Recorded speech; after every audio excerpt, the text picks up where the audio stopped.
Woo woo! Welcome to the show, everybody. Chuck Brothers Recovery, loud and proud. How are you doing today? How are you doing today? Welcome, my friends. Welcome. Wednesday after the election. None of that matters here, but it is Wednesday, the day after the election. Woo woo! Woo woo! Man, I tell you, life is good, people. Life is good. I don't know about you, but life has treated me good today. Started off a little rocky, feet hurting. Didn't get much sleep last night. I tell you, this getting old golden year stuff is for the birds. Woo woo! Imagine that. Anyways, I guess we'll start out here and we'll go ahead and qualify myself here real quick. When I was 10 years old, I started smoking weed, drinking alcohol. I moved right along to mushrooms, to LSD, to cocaine, to crack cocaine. We're going to, let me turn my video down there. It'll be looping through the computer. But anyway, snorting cocaine, doing crack cocaine, methamphetamines, to heroin. I was a 5 gram a day heroin addict, intravenous user. My drug of choice was yours because it was free.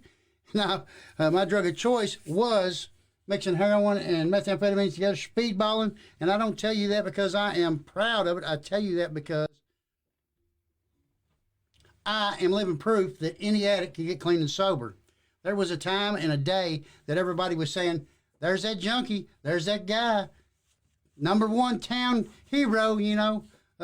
What's he doing today? Whose life he running? That was me. They talked about me like that. I know it's hard to believe. I always say that, if you look at me now compared to what I used to look like, you would look at me and say, well, you don't look like you ever did any drugs. And I have been told that. And I wish that I could say that I didn't, but I have done a bunch. And, well, you know what? I don't think I would change a thing. I don't think I'd change a thing because I love who I am. I love who I've become. See, I got a big heart. I love people. I get to help people in recovery. And I would have never got recovery if I didn't come and get clean, right? Right. So I really do love it. I love it a lot. There's nothing like helping the next guy out. Nothing like helping the next guy out. Welcome, Karen. Welcome, April. Welcome, Mike. Welcome, Macaroni, or Ani. I know who you are. Donald, welcome. Welcome, my friends. Glad you are here. Thank you for your support. Truly awesome, man. I tell you, you almost got to watch the ego.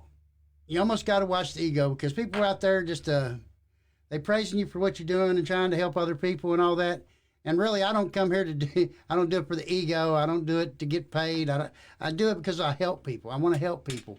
I have been through the madness. I know what that vicious cycle is. I know what it's like to get up in the morning and pray that your phone rings and that you can get a job that day to go buy you something just to get right. I think a lot of people, I feel like that a lot of people think that, you're a junkie and that you're just going to always be this way or whatever and you're just a bad person. When really, let me add to that.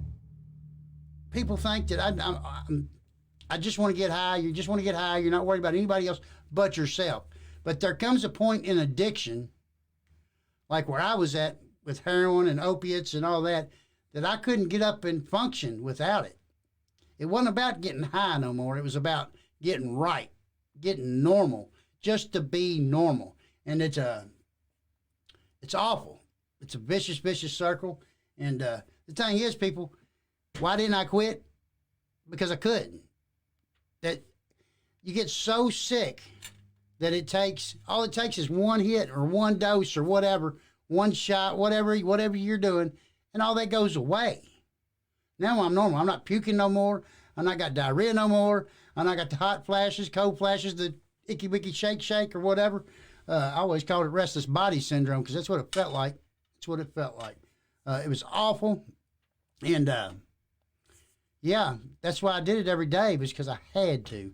I know it's easier for me to say I had to. I even went to my doctor when he cut me off pain pills and I got hooked on heroin. And he's like, look, Chuck, normal people don't get off their pain pills and go do heroin.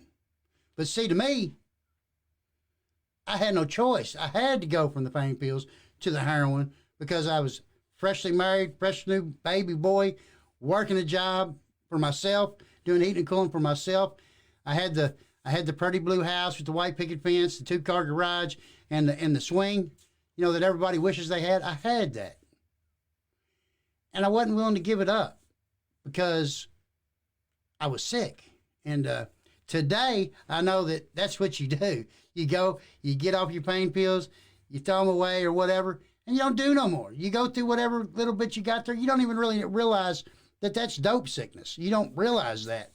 And, yeah, it was, at first I didn't know what it was, but I knew I couldn't get up and do nothing. I was sick. They call it the flu. I tell you what, I'd take the flu 100 times before I'd go through dope sickness again. That is the God's honest truth. And, yeah. Woo, man, I don't wish it on nobody. And I tell you, my heart goes out to opiate addicts. It really does. Because they can't stop. I mean, don't get me wrong, you can, because I did. But you don't think you can. You don't think you can. And it's awful. But you know what? I kept telling myself, you know what? If I ever beat this thing, if I could ever get through that sickness, if I could ever get through it, I would never do it again. Would never do it again. And I told myself that a bunch. And I made it through a couple of times and, oh, well, that wasn't that bad. Yeah, it was. Yeah, it was. So the last time I did it, I decided I'm not going to take no Suboxone. I'm not going to take this. I'm not going to take that. I'm going to go through it. I'm going to go through it. And then when I get to the other side, I'm not going to forget how bad it was. And it was probably the only time I about died was in withdrawal. I might have maybe, I don't know if I overdosed or not. I always come out of it or whatever. There was one time that maybe that I might have overdosed. I don't know. I had a splitting headache for 3 days. I woke up, I wasn't driving. Another guy was driving. And I started out driving. I don't know. It was weird. But anyways, besides that, the closest I ever come to dying was in recovery. Because I went up there to JDAC. I guess it's called something else now. But I went up there and spent 7 days. And, man, dude, I puked and puked and puked until I couldn't puke no more. I had diarrhea until, I don't know, till month 4. It was awful. And I got so dehydrated that they actually called the hospital and was going to take me to the hospital, and I couldn't even get out of the bed. Basically, I had an arm over a guy right here and arm over a guy right here, and they drugged me. My feet was like, drugged me through the hallway. I couldn't even walk. Couldn't even hold my own body weight up. And that's probably the closest I ever come to dying. I was dehydrated so bad. And went over to the hospital there, and they stuck a 1,000 milliliter right here in my neck. Stuck a 1,000 milliliter right here deep in my muscle here in that vein there. And the reason why is because I have no veins. I have no veins. I've used them all of them. It's really sad. It's something I got to deal with every time I go to a doctor. If you're a drug addict and you're going to the doctor, you understand what I'm talking about, because they walk in, they see them scars. They're not nice people no more. You're not human no more, almost. You're the bad guy because you're an addict. And I'd like to see all that change, and maybe I'll have a part in that one time. I'll tell you this experience I had. I went over here, and today I'm not going to use the hospital name because it don't matter, but this is the way I got treated. I went over there, and I had an abscess in my leg. My leg was like that big around, and I'm not even lying. And when I got into the emergency room there, I told him, I was like, look, I'm a needle junkie. I do heroin. I got an abscess. I'm going to lose my leg.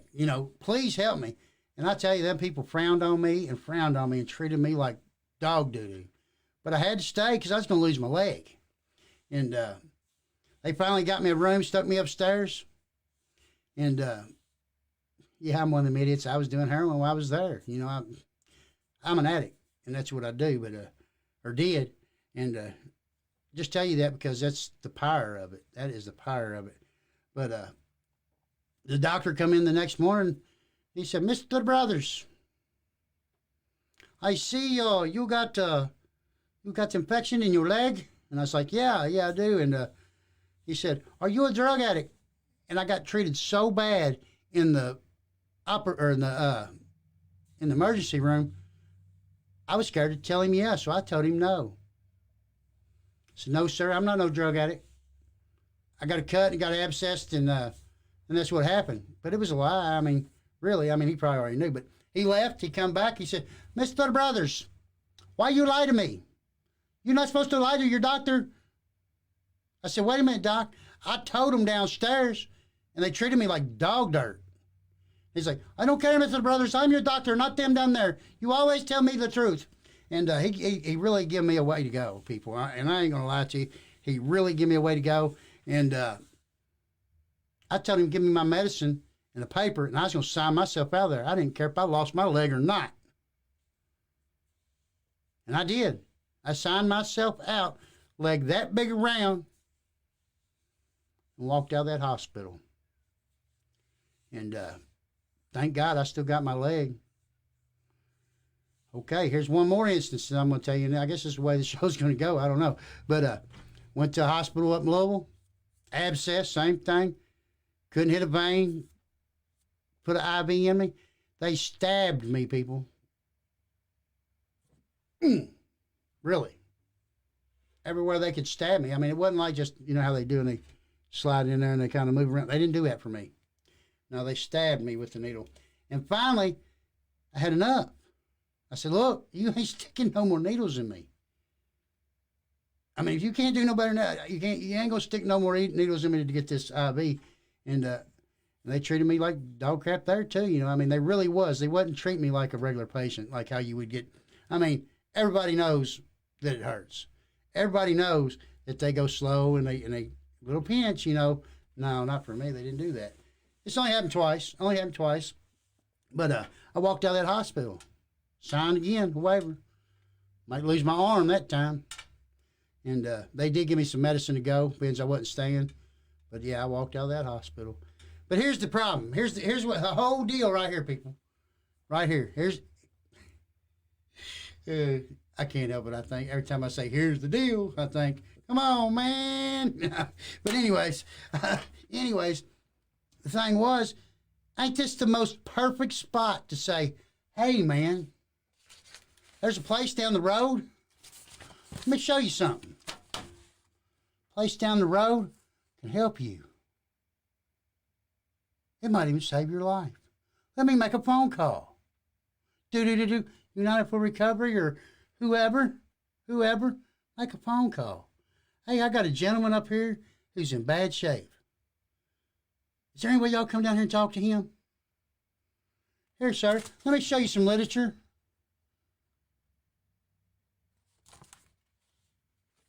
I mean, right? Is that not the way it should go?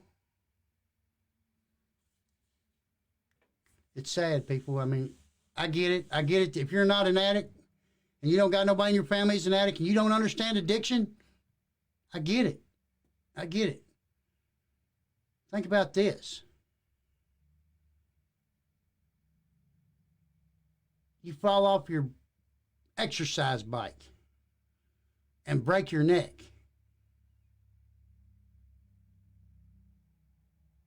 You go to the hospital, and they're like, "Oh, yeah, you're all right. I think you know. Maybe we take an X-ray." Think about it. You're still a human being. I'm a human being. You know, y'all know how much love I got for people. I mean, here, I take in donations, give them away. I give a lot of stuff away for people, and it's got a big heart. So, if I'm a drug addict, if I'm that bad of a person, why are you going to treat me like that? Because you don't have to. And really, a hospital is the number one spot you should not be treated like that. Number one. Besides that should be your first encounter with the solution. That's right, the solution, because there is a solution. I agree, Allison. It is a disease. I don't talk about it a lot on here because I don't want to argue the fact of the disease. The addiction is not the drugs or the alcohol or whatever you put in you. That's the antidote that you come up with yourself to cure the problem that's up here, the disease. But anyways, we're going to move right along from that. But yeah, I don't understand why hospitals are the way. I'm sure they walk in there and they see people come in there, they overdose, they come in there, they get a shot of Narcan, they send them out the door, 5 minutes later they're back in there again. I get it.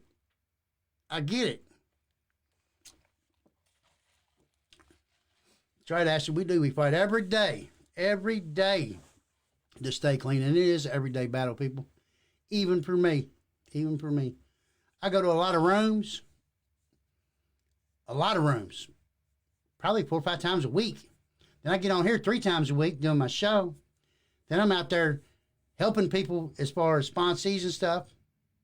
You know, every day I'm doing something in recovery.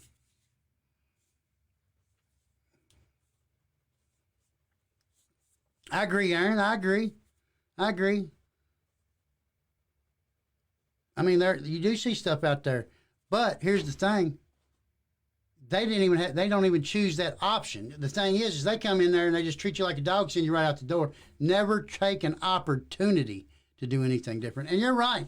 We're not going to change until we're willing to change, and that's a fact. I mean, you can call me up and say, "Hey, I got a buddy of mine that needs to talk to you." You know what I'm going to say? I'll talk to him, but there ain't no guarantees. If he ain't ready, he ain't ready. I was dealing with a buddy of mine last week. He ain't ready. I was crying. I was watching him crying. I was like, man, let me take you somewhere to get you some help. He said, nah, man, I don't want no help. Well, brother, I can't help you then. There's nothing left I can do if you're not willing. I mean, I can't put you up. I can't do nothing for you. Because if I do, I'm jeopardizing my sobriety. And it's now that's where it gets stingy, see. I'll share my sobriety with everybody, but I won't give it to you. I'm not going to lose my sobriety if you're not willing. Even if you're willing, I'm not going to give up my sobriety. Because I tell you what, this is what people don't understand. And I tell people all the time, my hair looks messed up or something. I don't know. It don't matter about the hair anyways, right? Here's the thing about sobriety, people. This is the way it goes. Here's God. Here's my sobriety. Here's Stephen. And the rest of the world. You know why my sobriety is under God? Well, one thing, I needed God to get my sobriety. Number 2, if I ain't got my sobriety, I ain't got none of that other stuff. I ain't got no kids. I ain't got no family. I ain't got no food. I ain't got no house. I ain't got no rent. I ain't got no car. Unless I got sobriety. It's the only way it works. For me, I mean, I don't know how it's going to work for you. But, hey, if you can go out bar hopping and hang out with your old buddies that get high all the time and don't touch it, and you can live your life, the rest of your life happy, and it don't affect you, hey, my hat's off to you. I can't do that. I wish I could sometimes. You know, I missed it. No, I don't. I don't miss it either. Had somebody ask me the other night at a meeting. She said, I got an hour sober. Are you jealous? Heck no, I ain't jealous. Not at all. It is daily reprieve contingent on our spiritual maintenance. Got to want it. They'll get you drunk before you get them sober. Amen. Amen. I love you too, Aaron. Woo woo. Yeah, man. Love it, JD. Thank you, buddy. That's powerful right there. Let me read that one more time. It is a daily reprieve contingent on our spiritual maintenance. Got to want it. They'll get you drunk before you get them sober. Ooh, man. Get me drunk before I can get them sober. You daggone right they can. And you better know when to walk away. And like he says there, reprieve contingent on your spiritual maintenance. Because you know what? There comes a time when I alone, as a human being, cannot turn it down. It's going to be a time when somebody's going to lay it right there in front of me, and I ain't going to be able to say no. But if I keep my spirituality up, that spiritual, all that stuff, I got lost for words. Spirituality, God will see you through it. And it happened to me, people. It happened to me. I can tell you this right here. 2 years and 3 months, I don't know, 3 months sober. August 16th, 2018. For that day, I'm truly grateful. But anyways, buddy of mine passed away. Sponsee, buddy, whatever you want to call it. You know, he was a buddy of mine. I met him in rehab. He passed away. He asked me to be his sponsor. I did everything I could to help him. Everything. But you know what? He didn't call me. He didn't call me when he needed to the most. And he overdosed. So I get all up in my feelings like I do, being an addict, big-hearted, and all that stuff. And, yeah, you know what hit me? Call the dope man. Boom, boom, boom. Ring, ring, ring, ring, ring, ring, ring. Hey, man, I need an ounce of dope. I'm on my way. Walked out the front door and said, what in the are you doing, you fool? See, I had spirituality. I had some spirituality in me. Doing the things I do, helping people. On here, helping you all.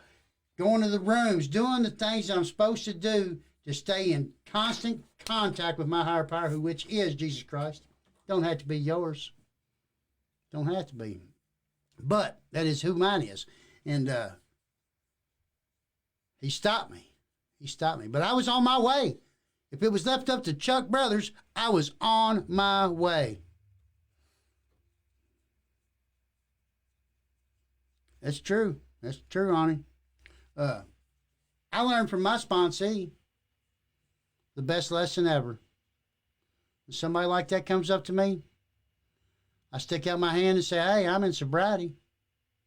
If you like it, come on in. But if you don't, I can't mess with you. You got to go. And it ain't being mean. You ain't ready. But when you are ready, come on back because I need you. All of us need you. All of us need you. And that's just the truth. You know, it takes two.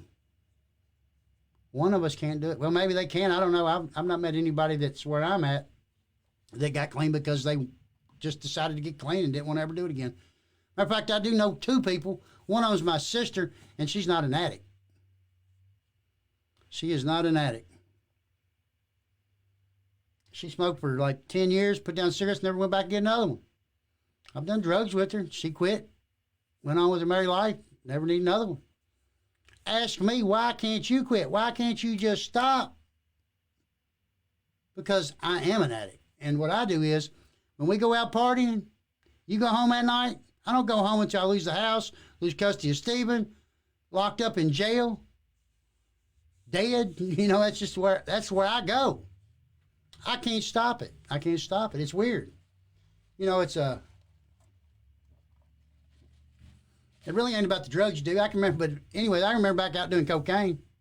I could not stop. I had to have more. If I had to kick in your door and steal your register, that's what I did because I got more. My drug of choice was more. I needed more.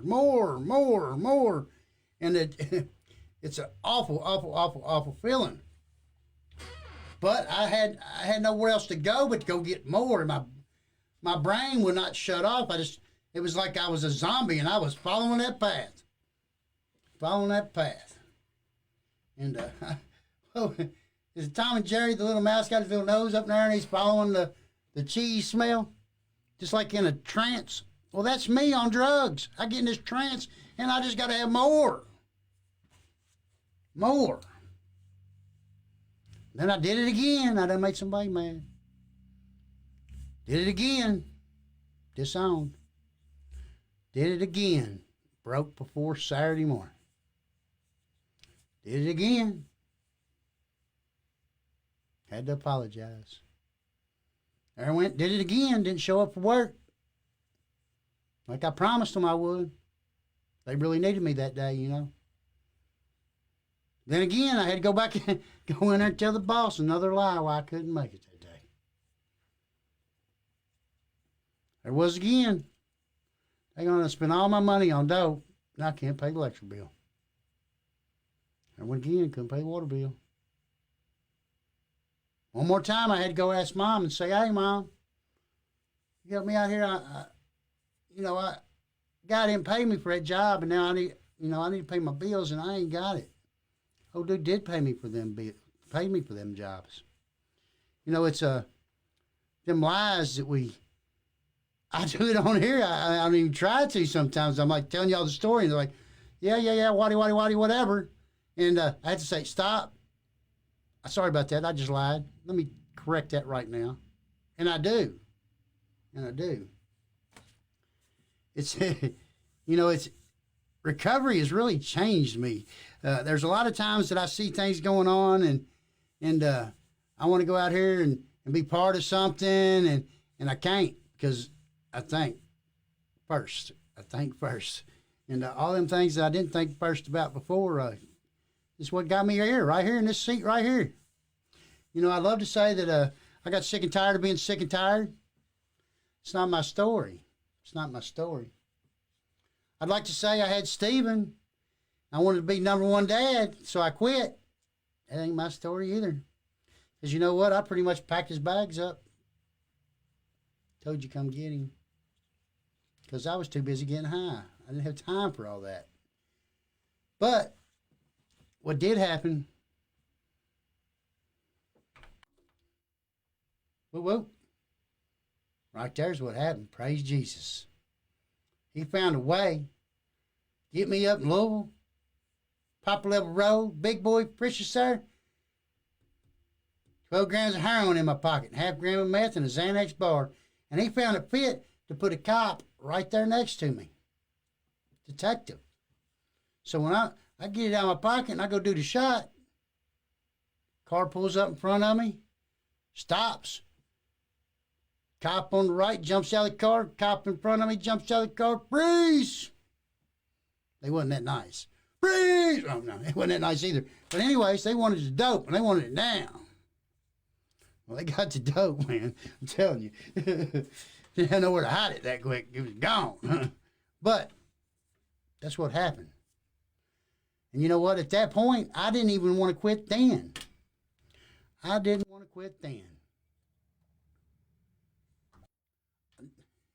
I keep hitting that wrong button. But anyways, I wasn't ready to quit then, I did feel like it was kind of like a relief that I got caught, but, you hear that, they say, well, the guy got in the back of the car and he's like, I'm just so glad that was over. And I've heard people tell that in their stories. Excuse me. But my only thought was, man, they just got me for $1,000 worth of heroin. I'm going to be sick. Where am I going to get my next fix? Is exactly what I thought. That's sad, people. That's sad. But you know what? Good cop that he was, and I'll tell you, this was December of 2016.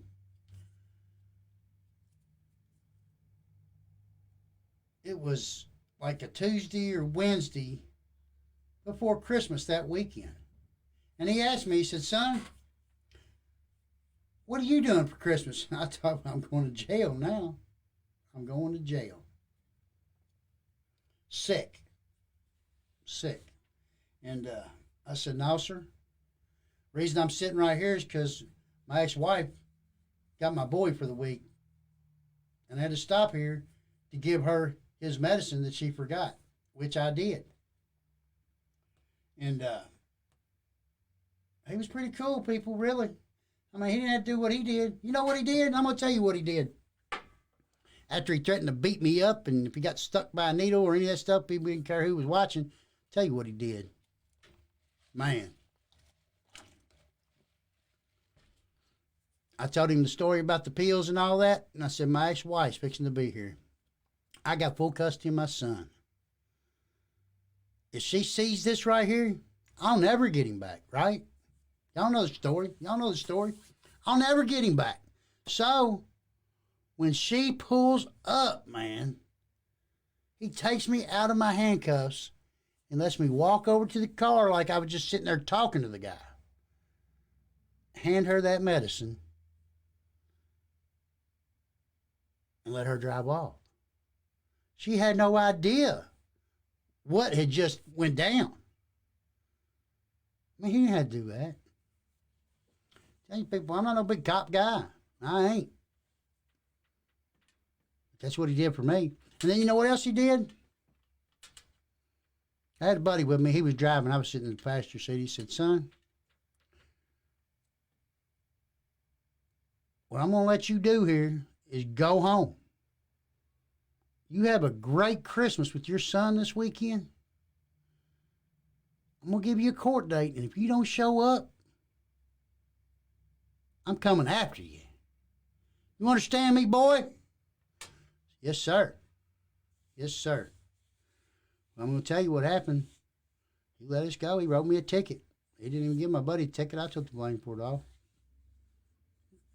It's in my lap, basically. Let us go. You know what I did? I'm a fool. That's what I did. I tell you, you know what I did? I went and got more money, and I went back to the dope man and got me more dope. Just like any good addict would do. And I went home, and me and my buddy didn't tell nobody about it. Like it was going to go away, right? No, it didn't go away. But anyways, I was jumping through them hoops, people. I just wanted to jump through them hoops every time, all the way up until they wanted to throw me back in jail, or throw me in prison and take away my diversion. All them times, I just wanted to get through their hoops and get out and go get high. That was my main destination, my main concern. It's all I cared about. Didn't care about you, anybody else. I just wanted to get high so I didn't have to be sick. I wanted to be normal, but I couldn't get normal because I was a heroin addict. What do you say, Scott? What do you say, Nathan? Welcome to the show. Anyways, but yeah, that's what I did. I ended up going to court, get me a lawyer, and they just come up, rocket docket, whatever. Rocket docket sounded good at the time. They told me I was going to get off completely. I go to JDOC, get clean, go to IOP for 6 months, and they's going to drop in charges, and I was just going to go right on scot-free and do what I wanted to do, right? Now, my God had other plans, but yeah. What do you say, Patsy? Welcome, my friend. And yeah, my God had other plans, so we ended up here. Anyways, I've told this story not too long ago, so I'm not going to get into it real big. But that's what happened. That's how I ended up here. After rehab, I just couldn't get through rehabs because it just wasn't for me.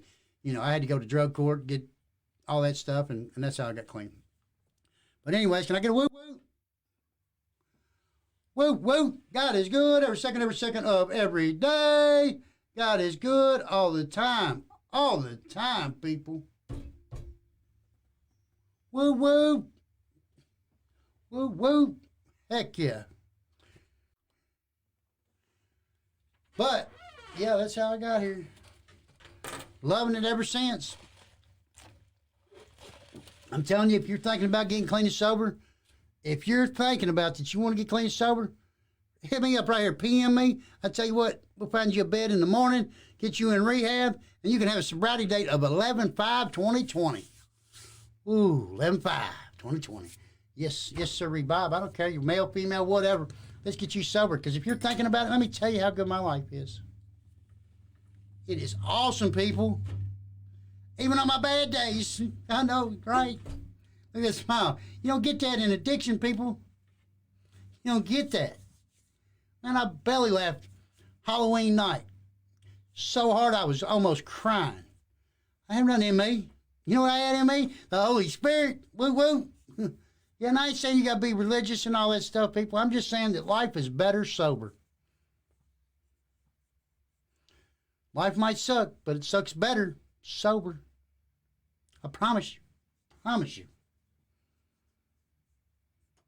You know, I got a relationship with my family. I got a relationship with all kinds of people. I got so many friends that don't care about nothing but my well-being. I mean, I got a phone full of them. Probably 100, 150 people that don't care about nothing but my well-being. Don't care if I got a dollar in my pocket. Don't care if I got drugs in my pocket.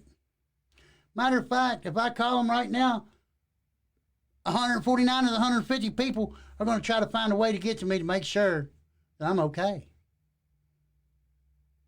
just the way it is. It's the way it works. Because the way it is you're not alone no more, people. At all. You never have to be alone again. Ever.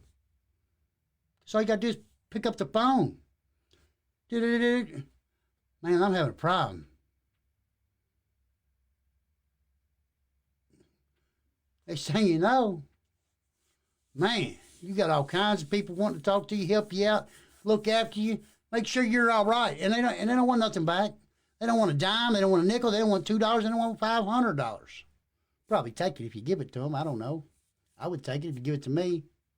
No, I wouldn't. I'd probably give it back. I'd probably just give it back. But anyways, you know what I'm saying? Life is better. You know, that was the biggest thing when I went to rehab. I walked in there, and first time in my life I ever felt like that somebody actually cared about me. They didn't want what was in my pocket. They truly, honestly cared about me. And I didn't know them. Complete strangers. Treated me better than any friend I've ever had in my entire life. Complete strangers. You know what? Now people come in and I'm that complete stranger. You know what I do? I stick my hand out there and say, I'm Chuck Brothers. I'm an addict or an alcoholic, whatever I need to say at the time. Life's great. You know, I told y'all the other day that I've used my debit card for 2 years and 3 months, and it has not yet failed me yet to get a Coke, a candy bar, sandwich, whatever I need. Put gas in the car. Not one time has it declined in 2 years and 3 months. I ain't saying there's a bunch of money in there, ain't, because I tell you what, this morning I got up, there was about $30 in there. But you know what? I got me a Coke and a pack of cigarettes, still didn't decline. I did make a deposit today, so there's more, but you know what? It ain't. It ain't. You know why? Because I get up and do the right thing.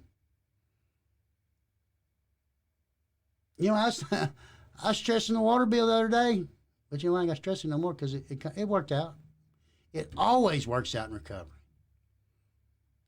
Might not be the way you want it to work out, but it works out. And it has. I've not missed no bills since I've been sober.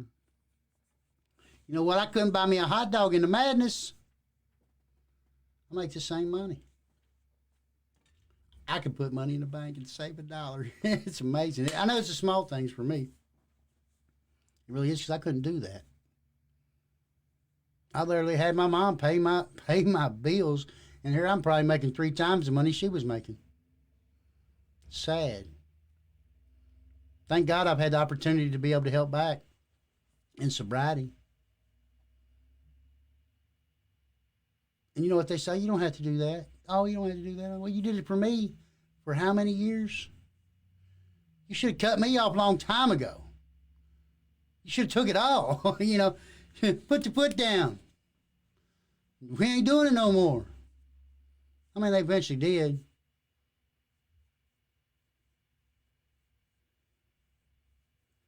Amen, Becca. Amen. Welcome. Welcome to the show. Gene, welcome. Oh, I don't know. I ain't saying life's great all the time, people. It really ain't. I get upset all the time. But it goes away pretty quick. I don't like to be mad. I don't like to be upset. It's really silly stuff that gets me mad anyways. I probably shouldn't even get mad about it. Well, I know I shouldn't get mad about it. It's not the right thing to do. But I do. But you know what? I'm a human being, and we fail. And if you got an addict out there who's failing all the time, remember, he's human, or she's human. And I promise you, they want to quit just as bad as you want them to quit it. They just can't. They ain't reached that willingness part yet, or that whatever part it takes, that whatever switch that needs to be turned on, they haven't hit that yet. But when they do, they will. I hope. You know, a lot of us don't make it to sobriety. The statistic is 1 in 100. 1 in 100 stay sober after 5 years. It's not very good odds, people. It's not very good odds at all. I don't like it. Don't have to. Thing is, it's a statistic, and it can be changed. I find that when I do what I'm supposed to be doing, I help another person Don't have to be an addict or alcoholic. It'd be simple. I know y'all laugh at me or whatever. I don't know if y'all laugh at me or not. Whatever. Anyways, it's as simple as that right there. A Kleenex, handing it to somebody that needs it. Because you know what? That could save their life. You know how? Because it might spark up a conversation to where you can tell them about your experience.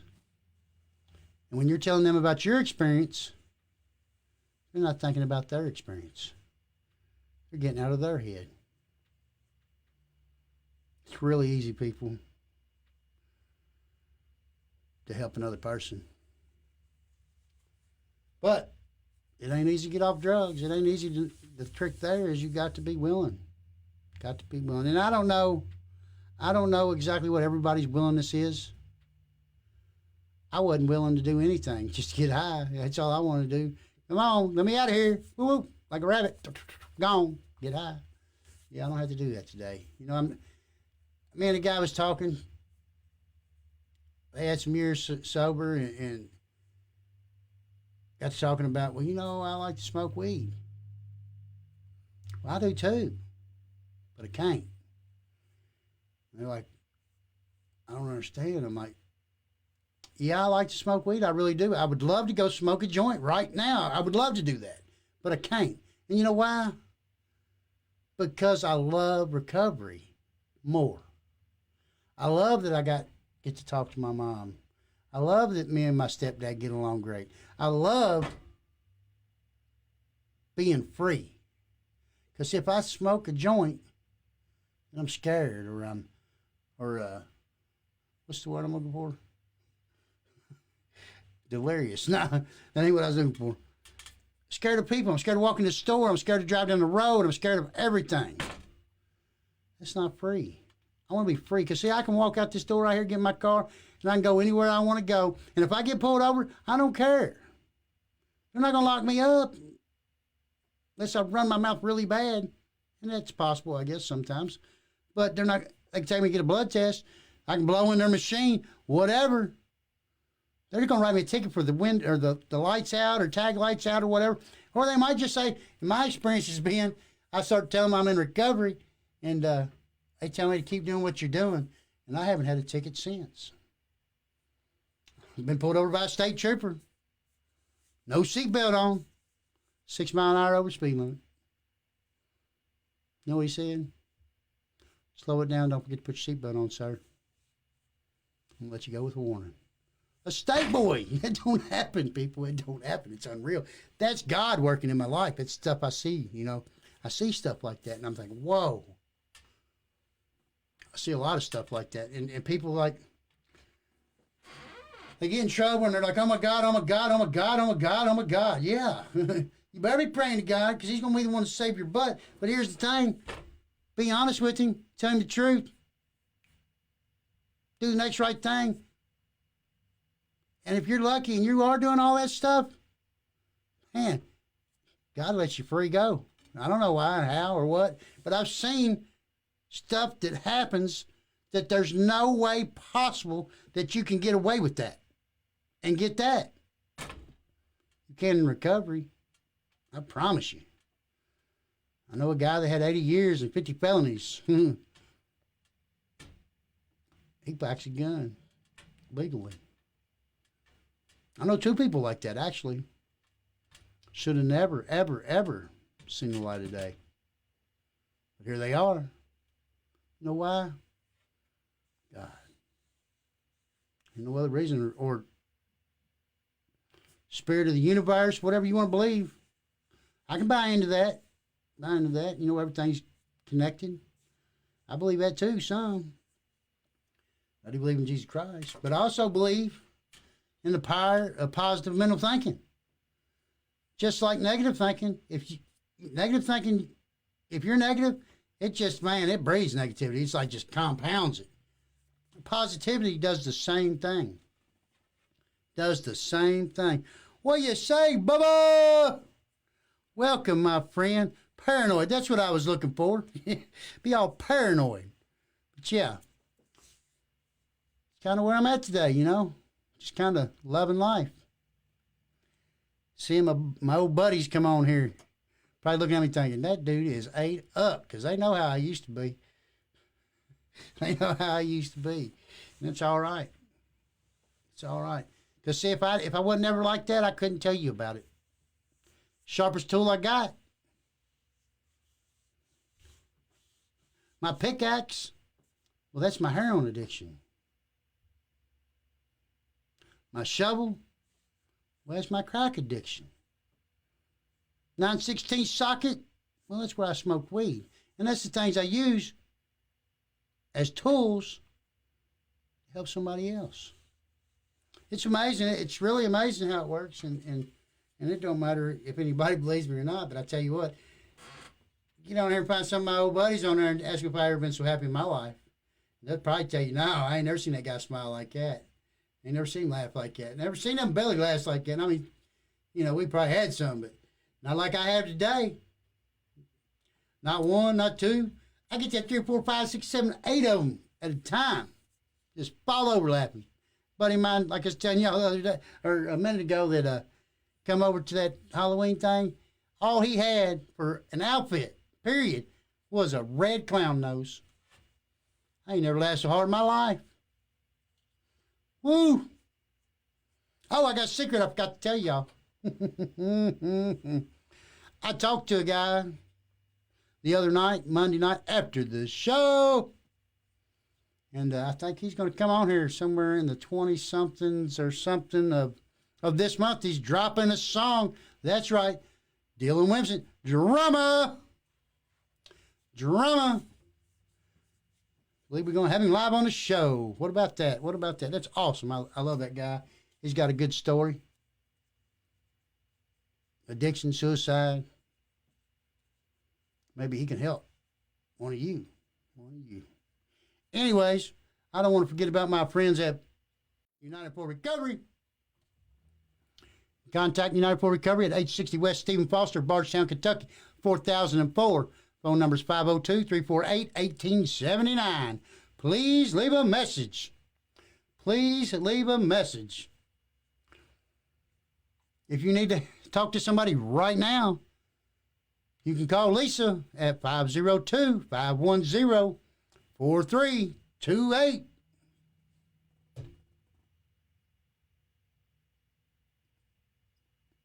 You can tell Lisa that your friends at Chuck Brothers, Recovery Loud and Proud, and I guarantee you, she's still going to work twice as hard with you than she would anybody else.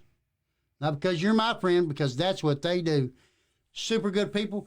If you're wondering how I get these beds in recovery centers and stuff like that, I call Lisa at 502-510-4328. And she hooks me up, man. I tell you, she's a good woman.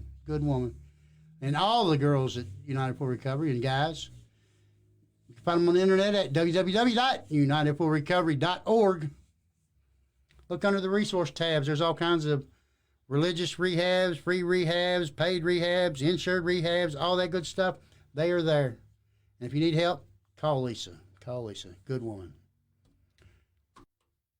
Whoa. Don't want to forget my friends over at PAL, Parents of Addicted Loved Ones. You are not alone. This is probably one of the greatest groups in the world that is so not used. I don't understand it. If I was a parent or somebody struggling with somebody in addiction, I would want to know these people right here. Parents of Addicted Loved Ones, you are not alone. They meet Thursday night, 6:30 to 7:30 p.m. That's tomorrow night at 6:30 to 7:30 p.m. at the United for Recovery office, 860 West Stephen Foster, Bardstown, Kentucky, 4004. You can contact Miss Terry at 502-349-3329. 502-349-3329. Ask for Terry. Tell her you're a friend of Chuck Brothers, Recovery Loud and Proud. And I guarantee you, she won't treat you no better, no worse than she would treat anybody else. Because she loves you just like I do. And you can find them on the internet at www.palgroup.org. Remember, people, you are not alone. Here at Chuck Brothers Recovery Loud and Proud, we do take donations. Non-perishable food, men's clothes, women's clothes, recovery literature, AA big books, NA basic text, recovery Bibles, shoes, coats, toiletries, toothpastes, toothbrushes, etc., etc., etc. Kids' toys, pencils, pens, paper, suitcases, backpacks, etc. We're still looking for some metal fold-up chairs. We're looking for some diapers, any size. We're also looking for wipes and all that good stuff. If you're going to make a money donation, you can make the checks payable to Chuck Brothers Recovery Loud and Proud, 506 Depot Street, New Haven, Kentucky, 40051. 40051. All righty, people. It has been a great day. Been an awesome day. And I believe in you right there. I sure do. Bam.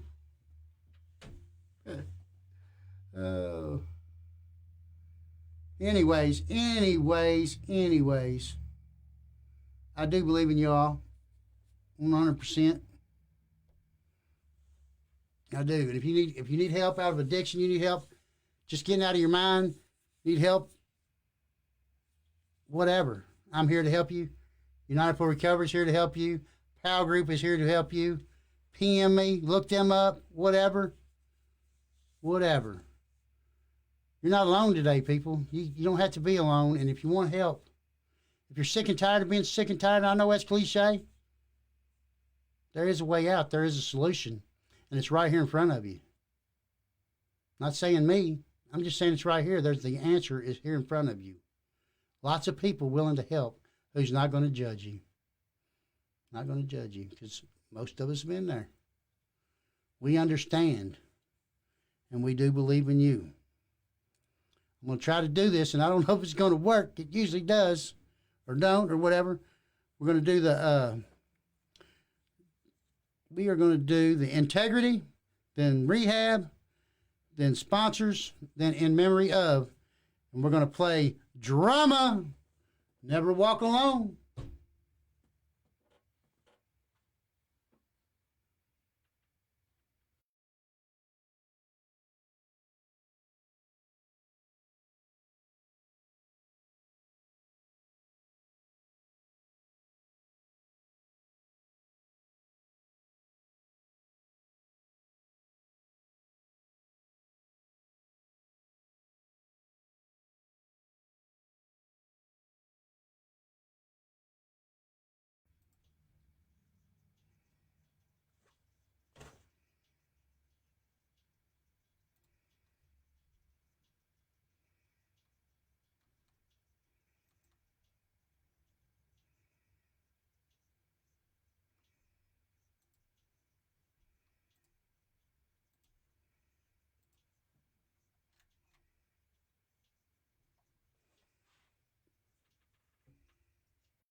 To the drugs, he had to lose it. He wants to hit the road, but doesn't own a car to cruise in.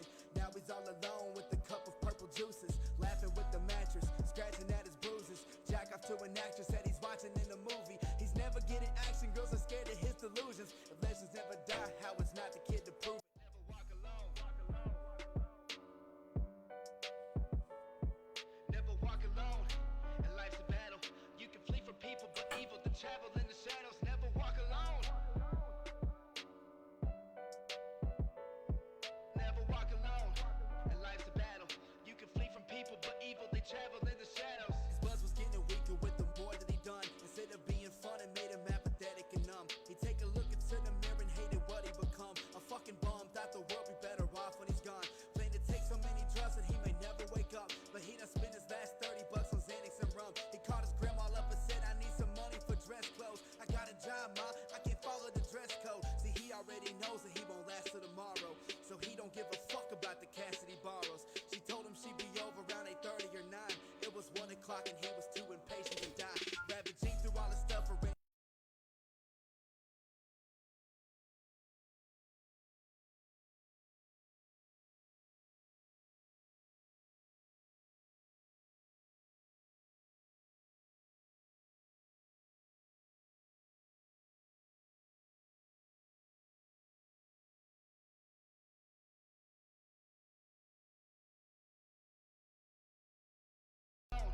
and life's a battle.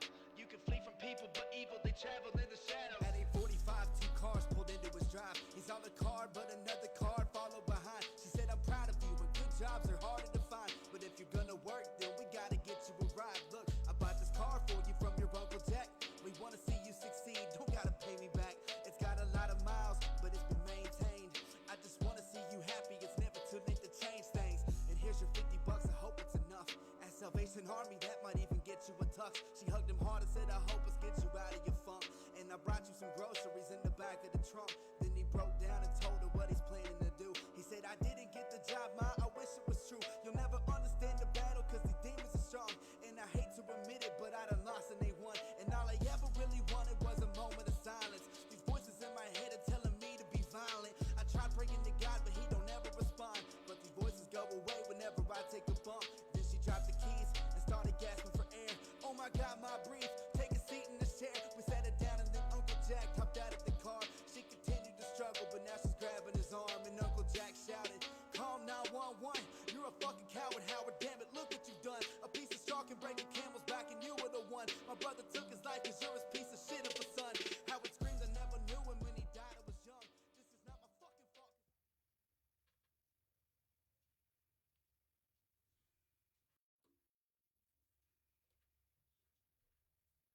Woo woo. Good night, everybody. Chuck Brothers, go loud and proud. Woo woo.